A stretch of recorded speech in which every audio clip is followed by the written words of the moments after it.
बिल्ली की दो बातें जिस घर की समस्या किसी तीसरे व्यक्ति से दूर करते हैं, उस घर को, उस परिवार का फायदा कोई और उठाता है।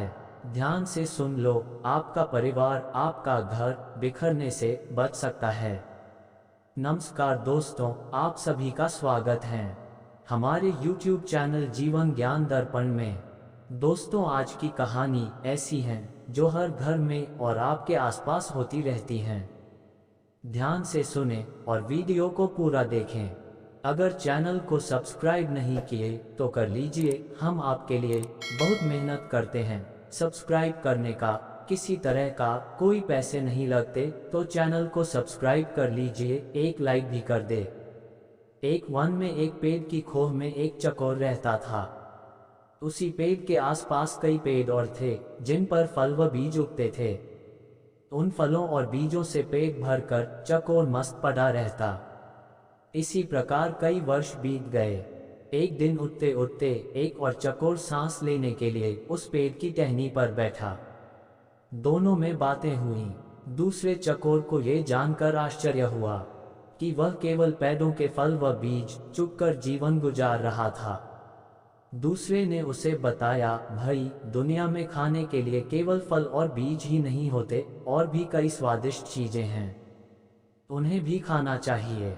खेतों में उगने वाले अनाज तो बेजोड़ होते हैं, कभी अपने खाने का स्वाद बदल कर तो देखो।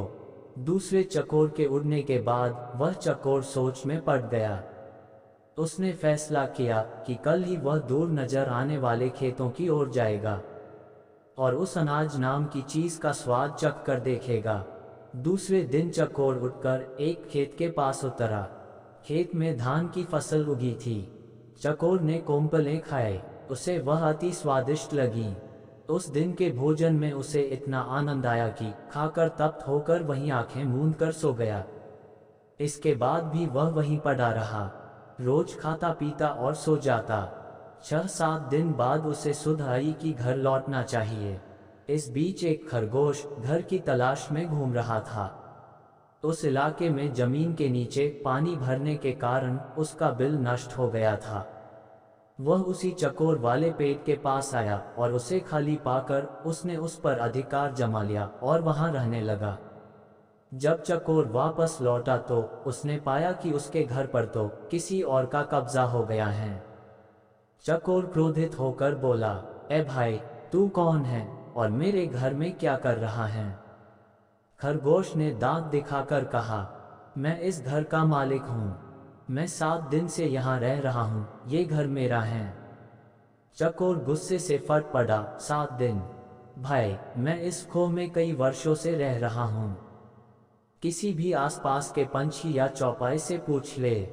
खरगोश चकोर की बात काटता हुआ बोला, सीधी सी बात है, मैं यहाँ आया, ये खोह खाली पड़ी थी और मैं यहाँ बस गया, मैं क्यों अब पड़ोसियों से पूछता फिरूं?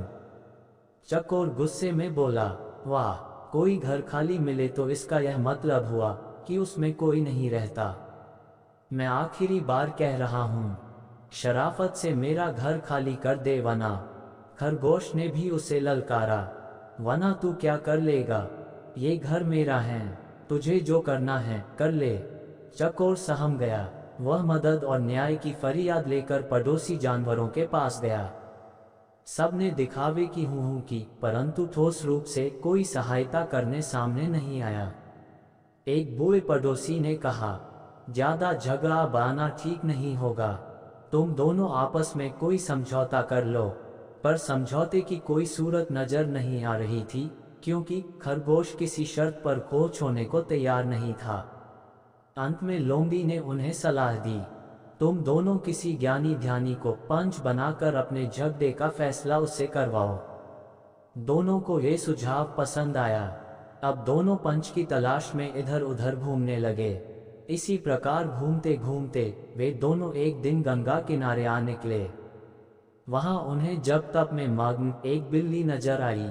बिल्ली के माथे पर तिलक था, गले में जनेऊ और हाथ में माला लिए मृगछाल पर बैठी वह पूरी तपस्विनी लग रही थी। उसे देखकर चकोर व खरगोश खुशी से उछल पड़े। उन्हें भला इससे अच्छा ज्ञानी ध्यानी कहाँ मिलेगा।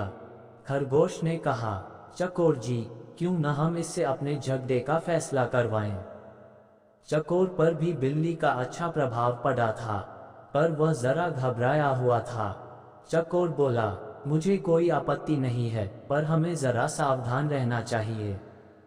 खरगोश पर तो बिल्ली का जादू चल गया था। उसने कहा, अरे नहीं, देखते नहीं हो, ये बिल्ली सांसारिक मोह माया त्याग कर तपस्विनी बन गई हैं।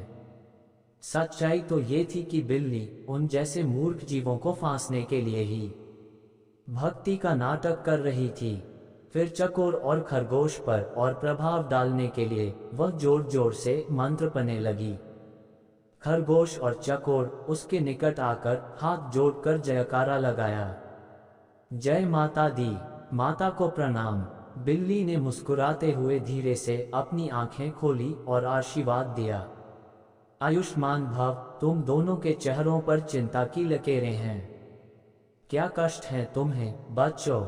चकोर ने विनती की। माता, हम दोनों के बीच एक जगह है, हम चाहते हैं कि आप उसका फैसला करें। बिल्ली ने पलकें झपकाईं।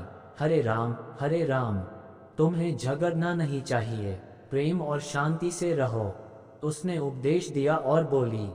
खैर बताओ, तुम्हारा झगड़ा क्या है? चकोर ने मामला बताया।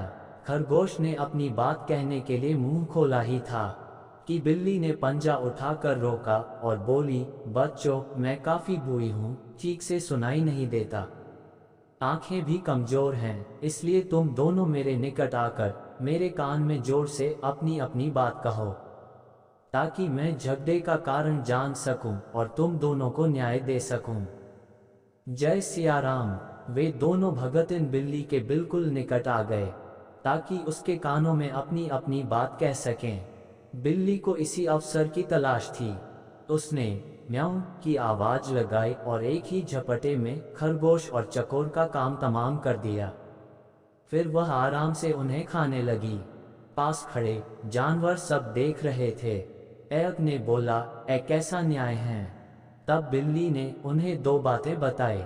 अपने घर के झगड़े घर में ही सुलझा लेना चाहिए, घर के फैसले खुद लेना चाहिए, और दूसरी बात, यदि आपके घर में झगड़े होते हैं किसी भी चीज़ों को लेकर, घर मारपीट होता है, तो किसी भी पड़ोसी या रिश्तेदार को फैसले के लिए नहीं जाना चाहिए।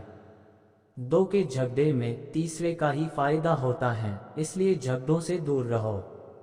वीडियो अच्छी लगी हो तो चैनल को सब्सक्राइब कर ले, लाइक जरूर करें, शेयर भी कर दे, क्या पता किसी का भला हो जाए। धन्यवाद।